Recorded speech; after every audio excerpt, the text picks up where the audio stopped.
Hi friends, Pandian store serial இனி வரப்போகிற எபிசோட்ஸ்க்கான அப்புறமா தான் இந்த வீடியோவில் பார்க்க போகிறோம்.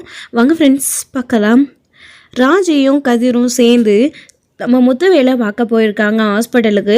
பார்த்ததுக்கப்புறமா உண்மையிலே ரொம்ப ரொம்ப பெருமையாக பேசுகிறாங்க கதிரை பற்றி.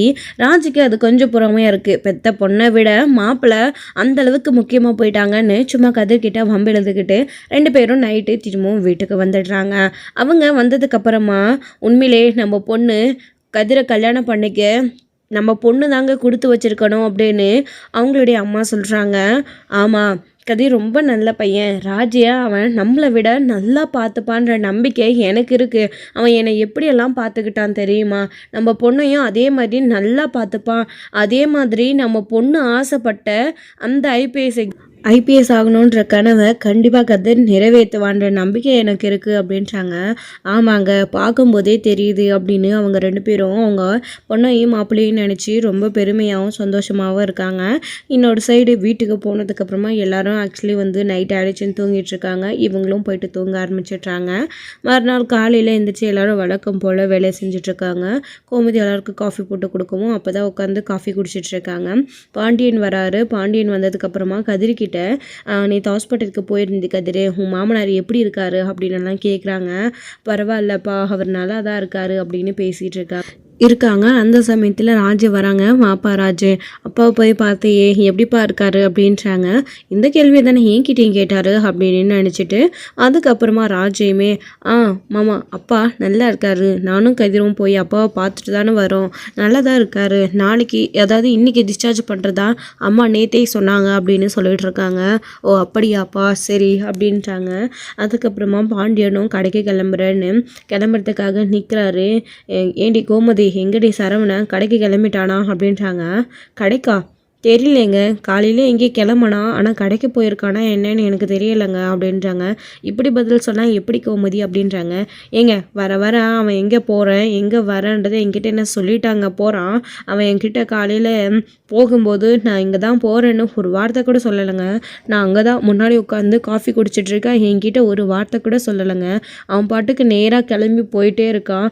அவன் என்ன பண்ணுறான்னு சத்தியமே எனக்கு தெரியலைங்க அப்படின்னு கோமதி பாண்டியன் என்கிட்ட பேசிகிட்டே கிச்சன்லேருந்து வரவும், ஏங்க இங்கே பாருங்கள், கடை சாவி இங்கே தான் இருக்குது, கடை சாவி இல்லாமல் உங்கள் பிள்ளை கடைக்கு போயிருக்கானா? இல்லைங்க, அவன் வேறு எங்கேயோ போயிருக்கான், இந்தாங்க கடை சாவி அப்படின்றாங்க. வர வர இவனுக்கு கொஞ்சம் கூட பொறுப்புன்றதே இல்லை. கடையை பார்த்துக்கணுன்ற பொறுப்பு இல்லாமல் அவன் பாட்டுக்கு எங்கேயோ போயிருக்கான் கிளம்பி. சரி பார்த்துக்கிறேன் அவனை. சரி கோமதி, அப்போ ஏற்கனவே லேட் ஆகிடுச்சு, நான் வரேன் அப்படின்றாங்க. ஏங்க சாப்பாடு அப்படின்றாங்க. நீ என்ன இவ்வளோ சீக்கிரம் சாப்பாடு ரெடி பண்ணிட்டியா என்ன அப்படின்றாங்க. அதெல்லாம் ஆயிடுச்சுங்க, சாப்பிட்டுட்டு எடுத்துகிட்டு போங்க அப்படின்றாங்க. இல்லை கோமதி, எனக்கு லேட் ஆகிடுச்சு, நான் வரேன் அப்படின்றாங்க. நீங்கள் கேரியரில் கட்டி கொடுங்கம்மா பொறுமையாக, அப்பாவுக்கு நான் அப்புறமா எடுத்துகிட்டு போய் கொடுத்துக்கிறேன் அப்படின்னு கதிர் சொல்கிறாங்க. உனக்கு எதுக்கு சிரமம் கதிர் அப்படின்னு பாண்டியன் சொல்லவும், இதில் எனக்கு ஒரு சிரமமும் இல்லைப்பா அப்படின்ன உடனே, சரி உனக்கு ஃப்ரீயாக இருந்தால் நீ கொண்டு வா அப்படின்னு பாண்டியன் கடை திறக்க கிளம்பிடுறாங்க. சரவணன் போய் கடையை திறக்காததுனால. அதுக்கப்புறம் தான் கொஞ்ச நேரத்துலேயே கோமதி எல்லா வேலையும் முடிச்சுட்டு மதிய சாப்பாடையும் சேர்த்து சமைச்சு பாண்டியனுக்கு பேக் பண்ணி காலையில் சாப்பாடையும் மதிய சாப்பாடையும் ஒரு 9 மணி போல் கொடுத்து அனுப்பி விடுறாங்க. கதிர் எடுத்துக்கிட்டு அவர் பாட்டுக்கு கிளம்பி நானும் கிளம்பி ட்ராவல்ஸ்க்கு போகிறேன். ட்ராவல்ஸ் பக்கமே போய் ரொம்ப நாள் ஆச்சு, என்ன ஏதுன்னு போய் பார்த்துட்டு வரேன். அது மட்டும் இல்லாமல் அவங்க எல்லாருக்குமே சம்பளம் கொடுக்கணும், நான் போய் பார்த்துட்டு வரேன்னு சொல்லிட்டு கிளம்புறாங்க. அதுக்கப்புறமா ராஜியுமே இன்றைக்கி வெளியில் எங்கேயோ எக்ஸாமுக்கு அதாவது கோச்சிங் கிளாஸ்க்கு போகிற வேலை இல்லைன்னு சொல்லிட்டு வீட்டிலே துணியெல்லாம் மடித்து வச்சிட்ருக்காங்க கபோர்டில் அடிக்கிக்கிட்டு. அடுத்து மீனா வராங்க. ஆஃபீஸ்க்கு போகணும் அப்படின்னு சொல்லிட்டு மீனாவை பார்த்த உடனே உட்காந்து மீனா கிட்ட பேசிகிட்டு இருக்காங்க. கோமதியுமே கூட எப்படி இருக்கா மீனா அப்படின்னு அவர் வளையல் வாங்கி கொடுத்த விஷயத்தை பற்றி மீனா எங்கள் கோமதி கிட்ட சந்தோஷமாக சொல்லிகிட்ருக்காங்க. என் பையன் உனக்கு வளையல் வாங்கி கொடுக்குற அளவுக்கு பொறுப்பாயிட்டானா அப்படின்னு.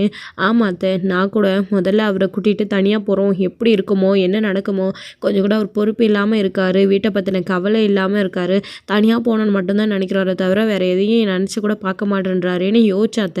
ஆனால் அது எல்லாத்தையும் தாண்டி வீட்டையும் இப்போ நல்லா பார்த்துக்கிறாரு. அதே சமயம் இங்கே பாருங்கள் என்னையும் நல்லா பார்த்துக்கிறாரத்த அப்படின்றாங்க. பரவாயில்லையே அப்படின்னு கோமதி சொல்லுமோ, அப்படி இல்லைன்னா அடுத்த நிமிஷம் நான் கிளம்பி இங்கே வந்துடுவேன்றது அவருக்கு நல்லா தெரியும் அத்தை, அதுக்காகவே கூட அவரே நல்லா என்னை பார்த்துக்கிறாரு அப்படின்றாங்க. எப்படியோம்மா நீங்கள் சந்தோஷமாக இருந்தால் சரிதான் அப்படின்னு நம்ம கோமதியும் மீனா கிட்ட சொல்லிட்டு இருக்காங்க. அதுக்கப்புறம் கோமதி இருந்துக்கிட்டு மீனா கிட்ட, ஏம்மா மயில்கிட்டலாம் நீ பேசுறியா, அவள் செக்கப்லாம் கரெக்டாக போகிறாளா, என்ன பண்ணுறா ஏது பண்ணுறான்னு பேசுறியா அப்படின்றாங்க. இல்லத்த மயிலாக்கா கிட்ட பேசியே ரொம்ப நாளாச்சு, நான் பேசவே இல்லை அப்படின்றாங்க. என்ன சொல்கிற நீ மீனா, கொஞ்ச நாளைக்கு முன்னாடி கூட மயில் வீட்டுக்கு பணம் கொடுக்க போனேன், ஆனால் அடுத்து கொஞ்ச நேரத்துலேயே மயில் அந்த பணத்தை திருப்பி எடுத்துகிட்டு வந்து கொடுத்துட்டு போயிட்டா. பணத்தை மயில் வாங்கிக்கலன்னு கோமதி சொன்ன உடனே, அத்தை நீங்கள் மயிலக்காவை என்ன நினச்சிட்ருக்கீங்க, அவங்க முன்ன மாதிரிலாம் கிடையாது, அவங்க பண்ண தப்ப உணர்ந்துட்டாங்க, உண்மையிலேயே அவங்க திருந்திட்டாங்க அத்தை அப்படின்றாங்க. ஆமாம், அவள் வயிற்றில் வர குழந்தைய ஞாபகம் வச்சுக்கிட்டு செலவுக்காக பணம் எடுத்துகிட்டு போய் கொடுத்தா வேணான்னு சொல்லிட்டா, இதுலேருந்தே அவளோட குணம் புரியுது, மாறி இருக்கா அப்படின்றத நம்ம தெரிஞ்சுக்கலாம் அப்படின்னு கோமதியும் பேசிகிட்டு இருக்காங்க. சரி நீ இப்போயாச்சும் ஃபோன் பண்ணி பேசுறியா அப்படின்றாங்க. சரி அத்தை அப்படின்னு மயிலுக்கு கால் பண்ணுறாங்க. உங்கள் பிள்ளை வீட்டில் இருக்கிறப்போ நான் பேசுகிறதே கிடையாது, அவர் ஏதாச்சும் தேவையில்லாமல் சண்டை போடுறாரு, அன்னைக்கு கூட மயிலாக்கா கிட்ட அதுக்கப்புறம் நீ பேசுறியான்னு கேட்டார், நான் தான் இல்லைன்னு சொல்லிட்டேன். ஆனால் உண்மையிலே பேசி ரொம்ப நாளாச்சு, நம்ம ஊருக்கு போயிட்டு வந்ததுக்கப்புறம் இருந்து கொஞ்சம் பிஸியில் நான் கண்டுக்கவே இல்லை அத்தை அப்படின்னு பேசிகிட்டே ரிங் போயிட்டே இருக்குது. அப்புறம் தான் கொஞ்சம் நேரம் கழித்து ஃபோன் எடுக்கிறாங்க மயில். அப்போ கிளம்பி அவங்களும் வேலைக்கு போகிறதுக்காக ஆட்டோக்காக வெயிட் பண்ணிகிட்ருக்காங்க. அப்போது கால் அட்டன் பண்ணவும், ஹலோ சொல்லு மீனா அப்படின்றாங்க. அக்கா எப்படிக்கா இருக்கீங்க அப்படின்னு கேட்குறாங்க. நான் நல்லா இருக்கேன் மீனா, நீ எப்படி இருக்கீங்க, வீட்டில் அத்தை செந்தில் அதுக்கப்புறம் மாமா எல்லாரும் எப்படி இருக்காங்க அப்படின்றாங்க. எல்லாருமே நல்லா இருக்காங்க அத்தை. எங்கக்கா வேலைக்கு கிளம்பிட்டீங்களா அப்படின்றாங்க. ஆமாம் மீனா, வேலைக்கு கிளம்பதான் ஆட்டோவுக்கு பஸ் ஸ்டாண்டில் வெயிட் பண்ணிகிட்ருக்கேன் அப்படின்றாங்க.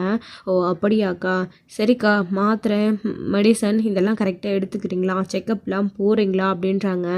மாத்திரை மெடிசன்லாம் கரெக்டாக தான் எடுத்துகிட்டு வரேன் மீனா, ஆனால் எல்லாமே தீந்து போச்சு, நாளைக்கு தான் செக்கப் மீனா, நாளைக்கு தான் போகணும், இன்னுமே செக்கப்புக்கு போகலை, நாளைக்கு வர சொல்லியிருக்காங்க, ஏதோ ஸ்கேன்லாம் எடுக்கணுமா, நாளைக்கு தான் வர சொல்லியிருக்காங்க அப்படின்றாங்க. என்னக்கா சொல்கிறீங்க, நாளைக்கா, சரிக்கா நானும் உங்கள் கூட ஹாஸ்பிட்டலுக்கு வரவா, நீங்கள் எப்படி போகிறீங்க, தனியாக போகிறீங்களா, உங்கள் கூட ஆள் இருக்காங்களா, இல்லை நான் வரட்டுமா அப்படின்னு மீனா கேட்குறாங்க. இல்லை மீனா அதெல்லாம் பரவாயில்ல, நான் மட்டும்தான் போகிறேன், உனக்கு எதுக்கு சிரமம் மீனா, தேவையில்லாமல் என் கூட நீ அலைஞ்சிக்கிட்டு நீ போய் உன் வேலையை பாரு, ஏற்கனவே எனக்கு நிறைய உதவி நீ செஞ்சுட்ட, அதுவே போதும் மீனா, சரி அப்புறம் நான் வச்சிடட்டுமா, ஆட்டோ வந்துடுச்சு அப்படின்னு மயில வேகமாக ஃபோனை கட் பண்ணிடுறாங்க.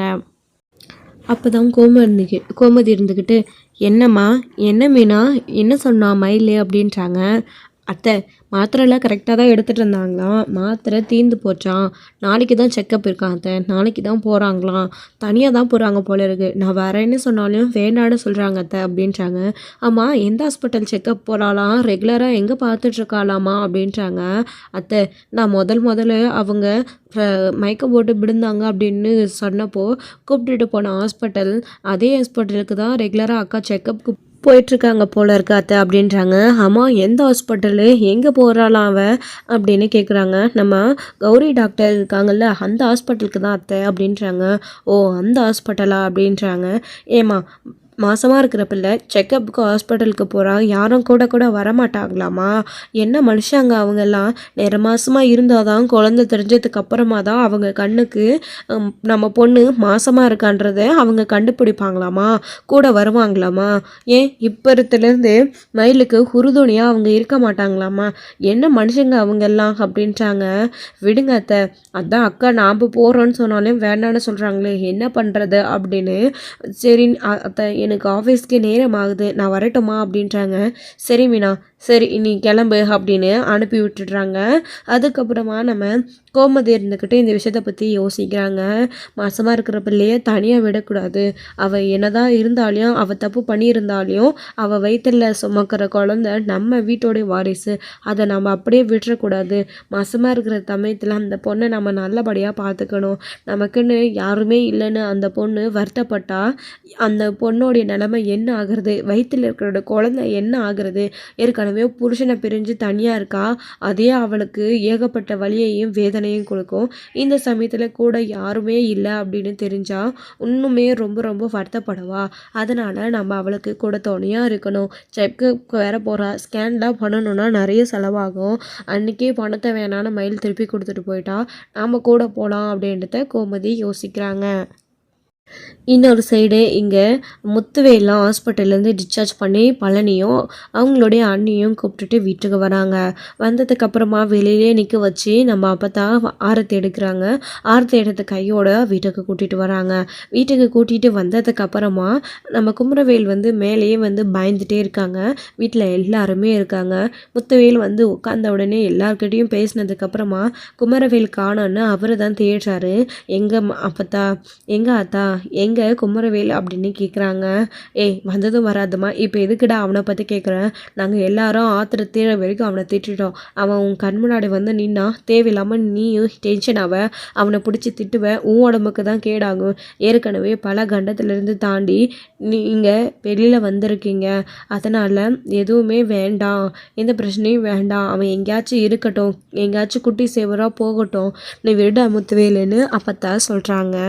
ஏங்க விடுங்க, அவன் என் கண் முன்னாடி மட்டும் வரட்டும், அப்புறம் இருக்கு அவனுக்குன்னு கோவமாக சொல்லிட்டு இருக்கவும், அண்ணா அண்ணி குமரவேல் வீட்டில் தான் இருக்கான், உங்களுக்கு பயந்துக்கிட்டு மேலே தான் இருக்கான். நானும் அவங்ககிட்ட எவ்வளவோ கேட்டு பார்த்துட்டேன். அவன் ஏதோ தெரியாமல் பயத்தில் அப்படி பண்ணிட்டேன்னு தான் சொல்கிறானே தவிர வேணும்னு எதையே பண்ணலை அண்ணி அப்படின்றாங்க. சரிங்க தம்பி, அவன் தெரியாமல் பண்ணிட்டதாகவே இருக்கட்டும். தெரியாமல் பண்ண உடனே இவர் ஹாஸ்பிட்டலுக்கு கூட்டிகிட்டு போய் அட்மிட் பண்ணியிருக்கணும், இவருக்கு ட்ரீட்மெண்ட் கொடுத்துருக்கணும். அதை விட்டுட்டு தேவையில்லாமல் அவர் அப்படியே அங்கேயே விட்டுட்டு அங்கேருந்து ஓடி கதிர் மேலையில் இவன் பழிய போட்டிருக்கான். அது எவ்வளோ பெரிய தப்பு தம்பி, இதை எப்படி மன்னிக்க முடியும்? அடிப்பட்ட பெரிய தெரியாமல் தள்ளிவிட்ட பெரியப்பாவை அப்படியே விட்டுட்டு வந்திருக்கானே, அதே உங்களுக்கு ஒரு நிலைமைன்னா இப்படி தான் குமரவேல் பண்ணியிருப்பானா? அவன் பண்ணுறது நியாயமா? நீங்களே சொல்லுங்கன்னு கோபமாக பேசிகிட்டு இருக்கவும், தப்பு தான் நீ தப்பு தான்னு சக்திவேல் சொல்லிட்டு இருக்கவும், நல்லா கேளுங்க, நல்லா அவனை திட்டுற வரைக்கும் ஆத்திரம் தீர வரைக்கும் திட்டுட்டேன். சொல்லப்போனால் இன்னும் எதாச்சும் இதே மாதிரி பண்ணிட்டு இருந்தானா இவன் என் பிள்ளையே இல்லைன்னு நான் பாட்டுக்கு தலைமொழிக்கிட்டு என் பாட்டுக்கு போயிட்டே இருப்பேன். ஒன்று கருவேப்பிலை கொத்தாட்டம் பெத்து வடதை அவனுக்கு ஒரு நல்லது கெட்டதை நடக்கணும்னு ஆசைப்பட்டா இப்படியெல்லாம் செஞ்சுட்டு நிற்பான்னு நான் கனவுல கூட நினச்சி பார்க்கல. இப்படியெல்லாம் இவன் பிறந்து வளர்ந்து சித்திரவாதை நம்மளுக்கு கொடுக்குறத விட இவன் பிறக்காமலே இருந்திருக்கலாம், அவன் இல்லாத வழியவே தாங்கிட்டு இருந்திருக்கலாம் போல இருக்கு அப்படின்னு மாறி ஒரு பக்கம் அவங்க கோவத்தினால என்னென்னமோ பேசிகிட்டு இருக்காங்க. அதுக்கப்புறம் பொறுமையாக மேலேருந்து குமரவேல் கீழே வராங்க. வடிவு பார்த்த உடனே பயங்கரமாக கோவப்படுறாங்க. குமரவேல்கிட்ட அடித்து சண்டை போடுறாங்க. என் கண் முன்னாடி நிற்காத, முதல்ல இருந்து இங்கேருந்து போயிடு, வீட்டை விட்டு போயிடு அப்படின்னு திட்டுறாங்க. அந்த உரிமை கூட எனக்கு கிடையாதா அப்படின்னு, எல்லா உரிமையும் எனக்கு இருக்குது. ஏன்னா உன்னை தூக்கி வளர்த்தது நான் தான், உன் அம்மாவை விட எனக்கு தான் எல்லா உரிமையும் அதிகமாக இருக்குது. நான் உன்னை வயிற்றில் பெக்கலைன்னா கூட என் பிள்ளை மாதிரி தான் உன்னை வளர்த்தேன், இப்படி பண்ணுவான்னு நான் நினச்சி கூட பார்க்கல அப்படின்னு கோவமாக பேசி வீட்டை விட்டு வெளியில் போக சொல்லிட்டு இருக்காங்க. ஆனால் முத்துவேல் இருந்துக்கிட்டு, வடிவு என்ன பண்ணிகிட்ருக்க நீ, அமைதியாக விடு அப்படின்றாங்க. இல்லைங்க, என்னால் நீங்கள் அந்த நிலைமையில் கிடத்ததை இப்போ கூட யோசிச்சு கூட பார்க்க முடியல. எப்படி கிடந்தீங்க தெரியுமா நீங்கள்? ஆனால் கொஞ்சம் கூட ஈவு இருக்க இல்லாமல் உங்களை அப்படியே விட்டுட்டு வந்திருக்கானே இவனை எப்படி மன்னிச்சு விட சொல்கிறீங்க அப்படின்றாங்க. நல்லா கேளுங்க நீ, வீட்டை விட்டு கூட துரத்துங்க நீ, எனக்கு ஒரு பிரச்சனையும் இல்லை அப்படின்னு சக்திவேலும் சொல்லிட்டு இருக்காரு. முத்துவேல் இருந்துக்கிட்டு எல்லாரும் கொஞ்சம் நேரம் அமைதியாக இருக்கிறீங்களா, அவன் வேணும்னே எதுவும் செய்யலை, நான் கத்திரிக்கிட்ட பேசுறது அவனுக்கு பிடிக்கல, அதனால் கோவத்தில் சண்டை போட்டான், ஏதோ தெரியாத விபரீதமாக அப்படி நடந்து போச்சு. இந்த விஷயத்தை இதுக்கு மேலேயும் யாரும் பெருசு பண்ணாதீங்க, அப்படியே விட்டுருங்கன்னு முத்துவேல் சொல்லிடுறாரு. அதுக்கப்புறம் வடிவோ அமைதியாகிடுறாங்க. நைட்டு உங்களுக்கு நான் நல்லா சமைச்சு போடுறேன், நீங்கள் தெம்பாக சாப்பிட்டுட்டு தூங்குங்க அப்படின்னு நைட்டு முத்துவேலுக்காக நல்லா சத்தான சாப்பாடாக சமைச்சு போடணும்னு அதுக்காக போய் சாப்பாடை ரெடி பண்ணிகிட்ருக்காங்க. இங்கே இன்னொரு சைடு கடையிலேருந்து பாண்டியன் நைட்டு கடையை போட்டுட்டு வீட்டுக்கு வராங்க. ஏங்க வந்துட்டிங்களா வாங்க அப்படின்னு கோமதி கூப்பிட்டதுக்கப்புறமா சாப்பாடு ரெடி ஆகிடுச்சு சாப்பிட்றீங்களா அப்படின்னு, இல்லை கோமதி கொஞ்சம் நேரம் கழிச்சு சாப்பிட்டுக்கிறேன் அப்படின்னு.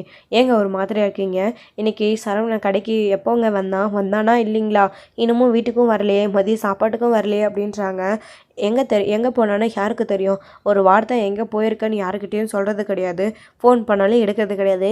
இன்றைக்கி ஃபுல்லாக ஒத்தாலாம் அந்த கடையில் நான் ஓடிட்டு வந்திருக்கேன், மொத்த டெலிவரியுமே அப்படியே நிற்கிதுன்னு பாண்டியன் கோவமாக சொல்லவும், என்னங்க சொல்கிறீங்க, சரவணன் கடைக்கு வரவே இல்லையா, ஃபோன் பண்ணால் எடுக்கலையா, என்ன சொல்கிறீங்க, எங்கே போயிருப்பான் அப்போ அப்படின்றாங்க. என்ன கேட்டால் எனக்கு என்னடி தெரியும், எங்கே போயிருக்கானோ, ஃபோனையும் எடுக்காமல் அதே சமயத்தில் கடைக்கும் வராமல் இன்றைக்கி நாள் முழுக்க எங்கே போய் ஊர் சுற்றிட்டு வரானோ, வரட்டும் எப்படி இருந்தாலும் நைட்டு வீட்டுக்கு தானே வந்தா ஆகணும் அப்படின்னு பாண்டியன் வெயிட் பண்ணிகிட்டு இருக்காங்க சரவணனுக்காக. அப்போது உங்ககிட்ட இன்னொரு விஷயம் சொல்லணும். நாளைக்கு காலையில் மயில் ஹாஸ்பிட்டலுக்கு செக்கப்புக்கு போகிறதா மீனா கிட்ட பேசிகிட்டு இருந்தா. அந்த பிள்ளை தனியாக தான் போகுது போல இருக்குது, நானும் கூட போயிட்டு வரட்டுமாங்க அப்படின்றாங்க.